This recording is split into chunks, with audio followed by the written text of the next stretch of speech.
So Artu, thank you for your time. We're with Doublepoint today, and we're talking about some of your gesture recognition stuff, right? Like right. it's software. Yep, You're not exactly. selling hardware. It's not a glove or anything like that. Yep. So talk to us a little bit about the product or the software that you use, how it works, what it works with, and then we can get to the home automation stuff in a second. All right. So basically, what our sort of main product is Wow Mouse, which is an app that's available for Wear OS watches such as Galaxy, Samsung Galaxy watches. Yeah. And we actually recently launched Wow Mouse for Apple Watch as well. So Amazing. you can actually download Wow Mouse for your Apple Watch as well and control your MacBook with it. But with the Wear OS app, you can do even more than that. So it acts as a Bluetooth mouse, so you can pretty much control almost anything that can be controlled with a Bluetooth mouse with your smartwatch. Interesting. Yeah. So you've got a Samsung watch on. Yep. And we've seen kind of how you operate the light from this. So talk to us a little bit about what your setup is here. And I know it's like not a prototype setup, but it's something you've been working on the side. And it's a very, very botchy setup. Yeah. Setup, and that's okay. But so you're right now you're leveraging a script, right? Yes, that you wrote a Python script. Yeah.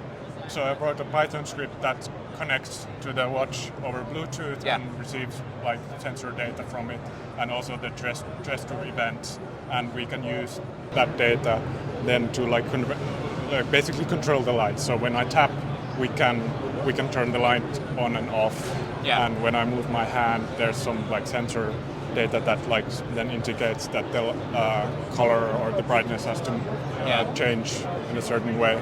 That's so cool. So basically, just by moving your hand, you're saying brighten, dim, red, green, blue, whatever, in space. Exactly. Just you're not. How about location-wise? So obviously, we had just because of the RF issues in the building, we've had to move around a couple of times just to make sure we're in Zigbee range, and there's a ton of Zigbee interference and stuff like that. Yep. And that's okay. I'm not gonna. Again, you guys aren't at fault for that.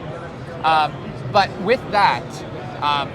We noticed that moving from one spot to another to a third spot, you didn't really have to do anything. You didn't have to reconfigure your whole system. Right. So actually, if you look carefully, I was recalibrating the direction. So basically, how it works that when I'm standing at a specific spot, I need to point at the light and then tap for it to sort of understand that I am actually this hand orientation corresponds to me pointing at that light.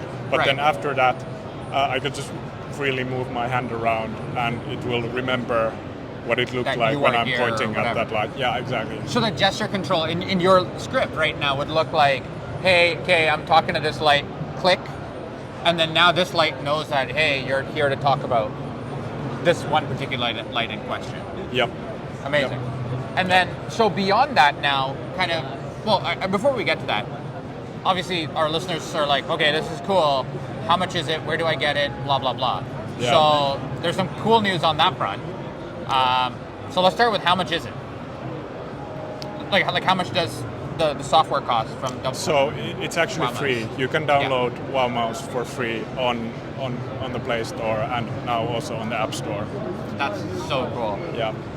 And then we also have Touch SDK, which allows you to leverage even sort of a richer set of data that you get from the watch for a custom app. So you can write your own Python scripts and Unity apps that leverage our solutions.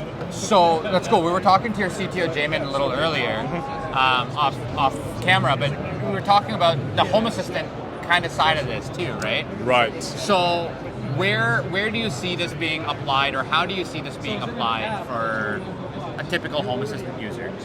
Let's call it an advanced user, because again, there is a little bit of stuff required here. Right. But still, an advanced user can still benefit from something like that. So where do you see that? Right, exactly. So we're not quite there yet in terms of Home Assistant integration. But I think if there is interest for that and the community can get behind that, then it's definitely something that we could make happen. And obviously there are a lot of like restrictions about like what we can do, but then if we understand sort of the use cases that people would use this for, then that would be very helpful in terms of like us being able to make that possible. Totally. Now, changing gears a little bit from the watch, the software, all that stuff, what kind of protocols are you leveraging to understand the gesture, to do, like are you leveraging, I don't know, like Bluetooth or BLE, or like, how do you take the data off of there and translate that to, whether it's to your script or whether it's me controlling a mouse, playing a game like this here, what do you leverage to use that? Like, is it just straight IP, or are you using Bluetooth or something? So it's Bluetooth Low Energy. Yeah. So we have our, well, first of all, we have the like HID protocol, so it's just like a standard Bluetooth mouse. But then for Touch SDK, our custom like SDK, we use a custom like GATT interface. Okay. So like anything that can act as a GATT client could like theoretically connect to our watch. Okay, so that's interesting. So then that's how you leverage it, and then you say, okay, use that SDK and let's do whatever it is we want to do. Turn on a light, turn off a light, or play a game, whatever. Excellent. That's very, very cool. I think that's all the questions I had right now. All right. Thank you so much, Arthur. Really appreciate your time. Thank you very much. Cheers.